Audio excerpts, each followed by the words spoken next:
All right. Hi, Chris. Thanks for being here. Happy to be here. I've got Chris Gleason here on next episode. This is probably episode 7 of my little series called Sidenote series. So hopefully, again, this is some helpful material as we're all home and trying to remain educated here. Chris, you were highly recommended by Rachel Maxwell in the expertise, especially of practicing. And we're looking right now to give some student musicians at home some tips basically, and some just how to of what they can actually do at home right this minute. So a little bit of my situation I kind of briefed you on. I'm at a Title I school. I don't require practicing. We call it the P word. We don't talk about it really at school. We do what we can do during the school. We can control. I grew up practicing. I personally know how to practice myself, what works best for me. But now I'm in a place where I actually kind of feel pretty inadequate to guide some students because we just don't live in that world. And now I'm also in a students where my kids are a place where my kids are actually saying, I want to practice now. How do I get better? Yeah. So a lot of us are familiar with your TEDx talk on Oshkosh there, and you speak, there's a big point in that where you talk about Sir Ken Robinson and how farmers and teachers, they can't necessarily make something or someone grow, but they can provide conditions for growth. So if you wouldn't mind talking first about maybe how our current situation, how our current conditions have changed in a sense, besides the obvious. Yeah, no, it's true. The conditions are different, aren't they? But even though it is different, there are still similarities, meaning that there are some basic rules that I think allow us to become intrinsically motivated. And I think Ken Robinson would probably say that same thing. Okay. And not only him, but like Dan Pink, if you read a little bit about him, he's got a great TED Talk too. His TED Talk, he talks about there are 3 things that really help enable intrinsic motivation, meaning that you do something not to get something, but because you just get a kick out of it, right? That you're really, truly interested in it. And he says the 3 things are autonomy, mastery, and purpose. And I think that's really important, that even though we're behind screens, and we're social distancing and all that, the truth that even if we were close and we saw each other every single day, that fundamental law of intrinsic motivation is still there, meaning that we as human beings, like to have some choice. We like to make choices. I mean, think about Disneyland, right? We like to go there because it's not like you must ride this ride first.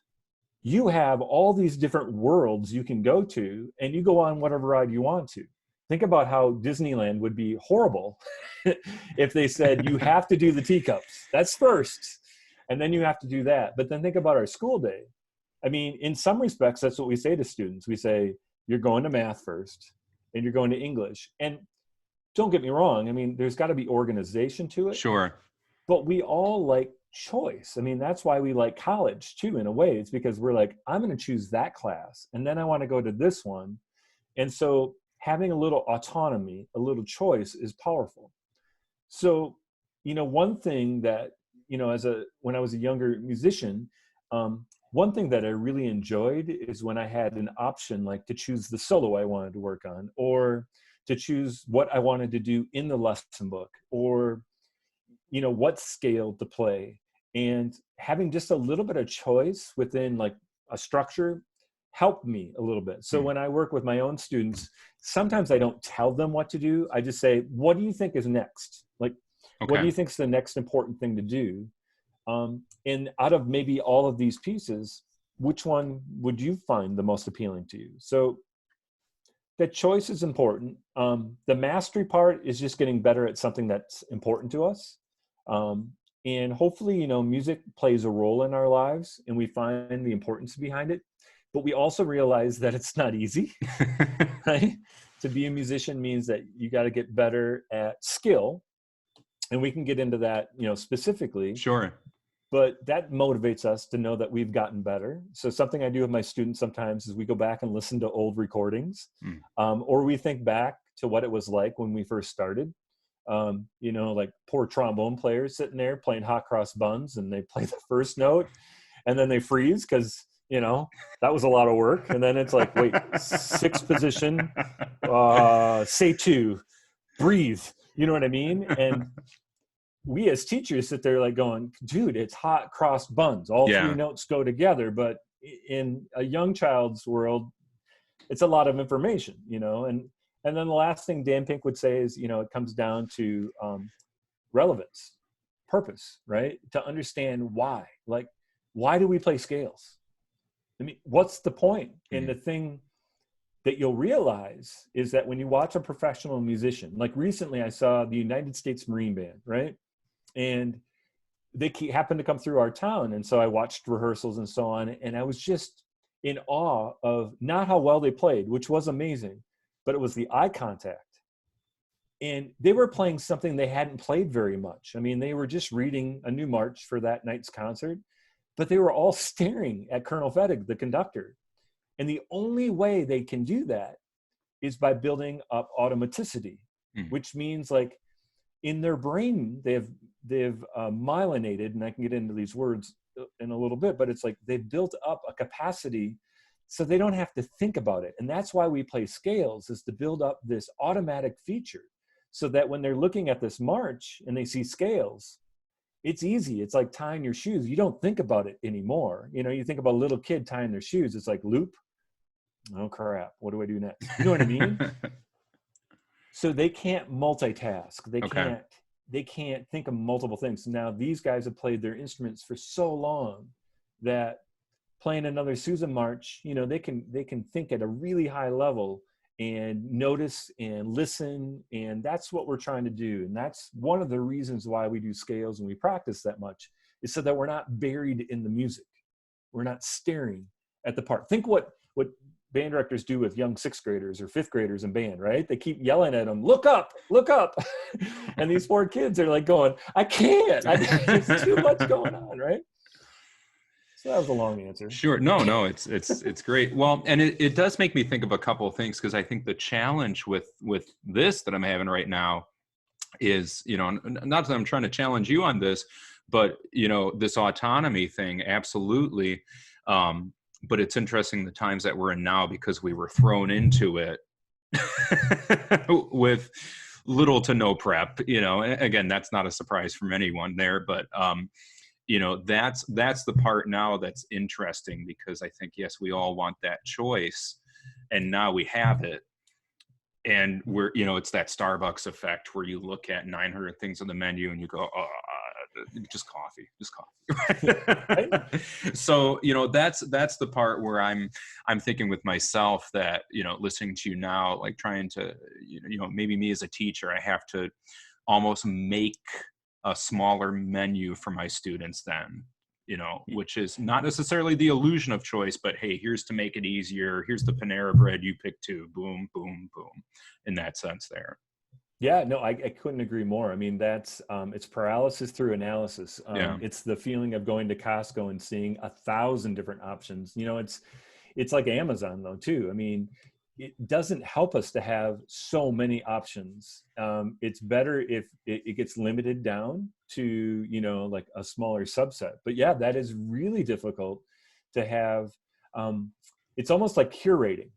Okay. Right. You need to curate the information and say, I see all of these great, potentially awesome programs that are online, Smart Music, Note Flight, and you don't throw all of that at your students and so on, because it's too much. You say, you know what, right now, the most important thing is this, and here's why, Sure. what I mean?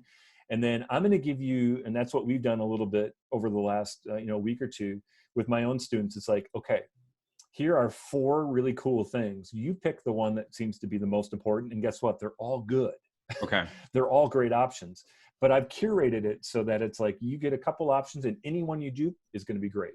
So then that segues into my next question there, which would be, again, we're in this maybe Daniel Pink, Alfie Kohn world now, where grades, I'm not going to say they don't matter, but they are much different than they were before.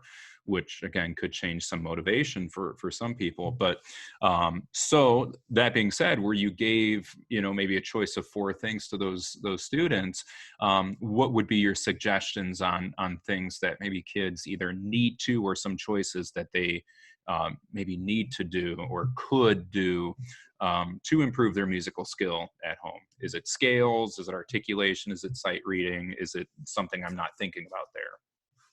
Well, I think it's up to the teacher, and it's one of those things that you have to be careful of, which Sure. is you don't want to give all the choice to the students. Because it's kind of like, okay, some people will say, do you let your students choose like what you're playing in bands? Like, Mhm. do they make all those choices? And I'm like, no, because they haven't analyzed the music.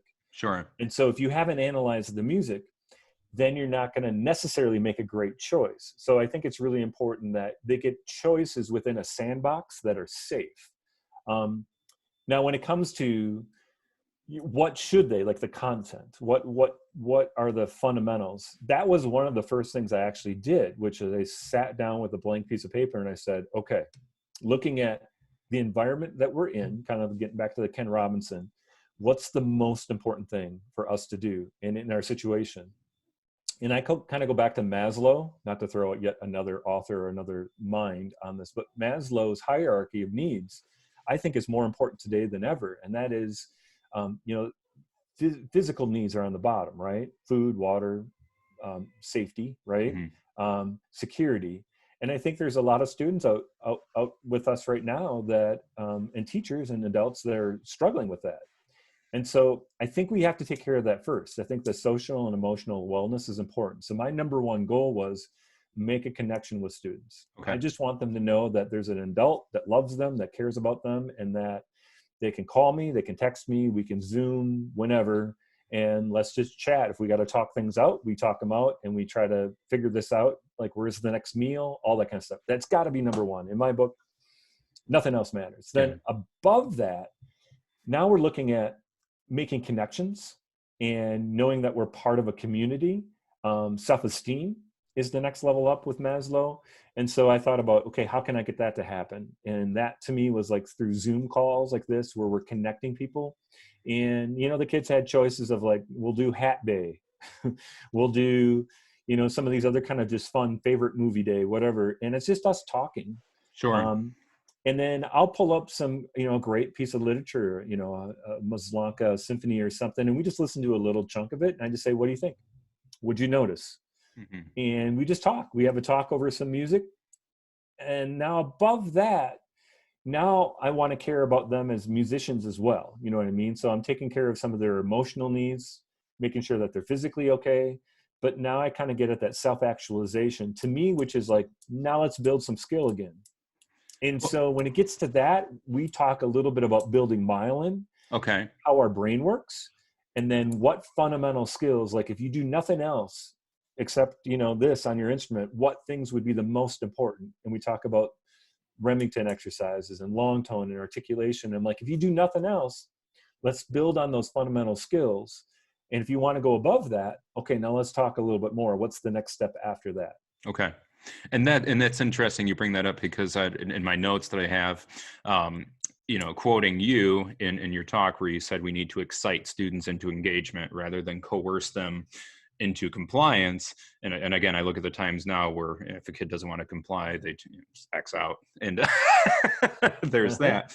But I've seen on your social media platforms you using things like Flipgrid, etc. So basically, what it sounds like there is you are creating still this culture of excitement, this culture of connection, as you said, this culture of caring, and you're still seeing, even on the digital platform, kids that are maintaining, um, you know, practice, if you will, or at least instrument engagement, if we might call it there at that point.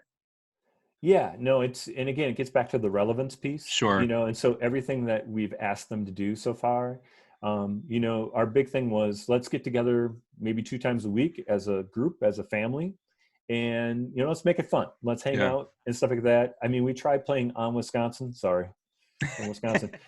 We just for fun tried it all together. And I mean, it was just horrible, but Yeah. you know what I mean? They were all smiling and laughing and having a good time.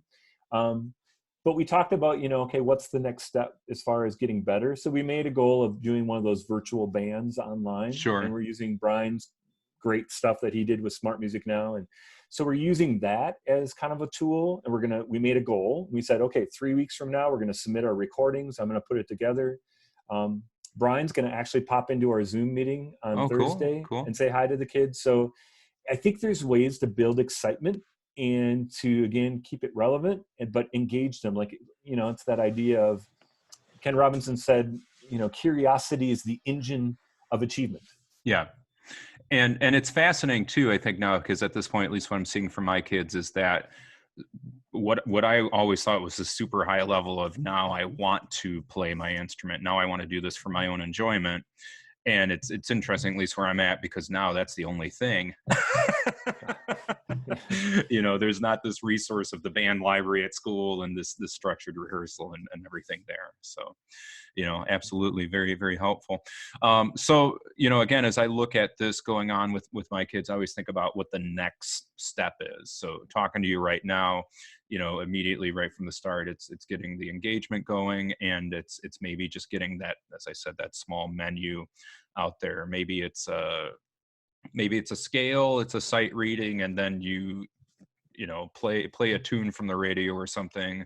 Maybe it's the perfect 5-minute practice session or something like that can go. But yeah, and maybe it's, I'm going to steal this from Dr. Tim. He just did that great, kind of short video, and he talked about play a tune for someone who made a difference in your life. Like if you have a loved one that helped give you that instrument, then play a short little recital and send it to them. Play something that you could send to a person in a nursing home.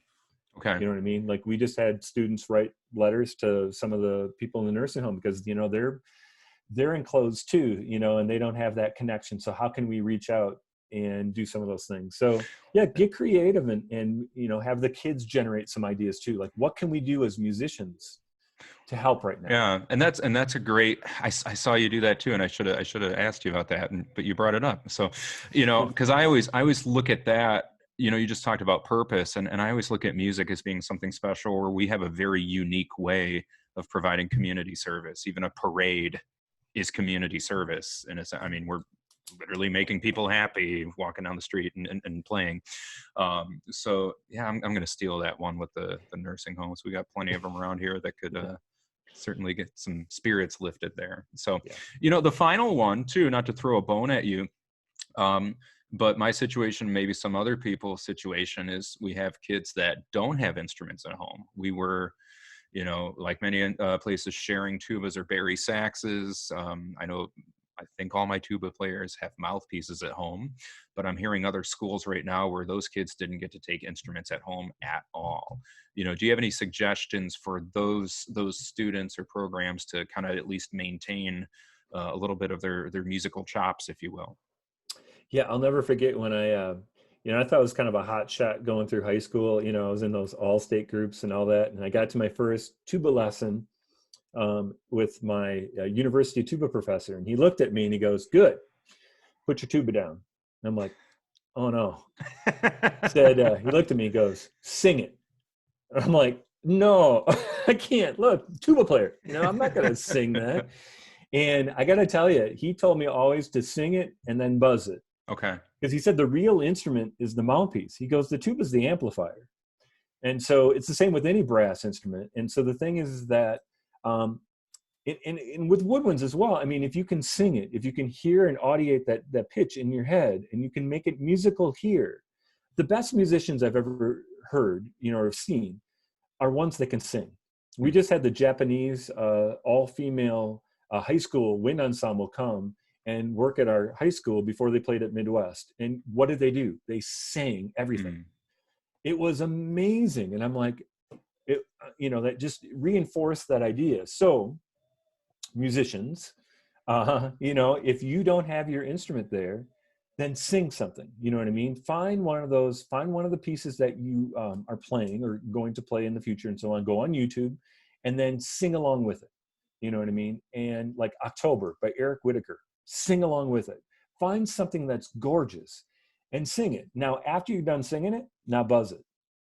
Now buzz it. And tuba players, I know you go through a lot of air. Close up a little bit, give a little resistance, close up Sure. the end of the stem, just to give a little resistance. But those kind of things, and do the breathing gym stuff. You can never work on your breathing enough like that too.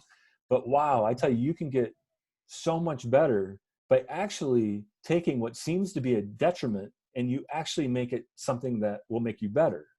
Because once I started singing and buzzing, it all got better.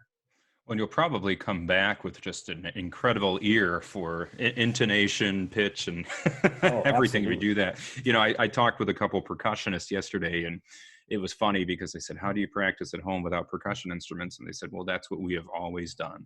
No kid owns a timpani set. No kid Yeah, owns all this it's true. stuff." So, Yeah. very fascinating with that. Well, Chris, thank you so much for your help here, and definitely excited to share this with my kids and help them kind of move forward through all of this here. Well, great. Well, thank you very much. It was fun talking to you, and hang in there, children. It'll be over soon. Thanks, Chris. You got it. All right.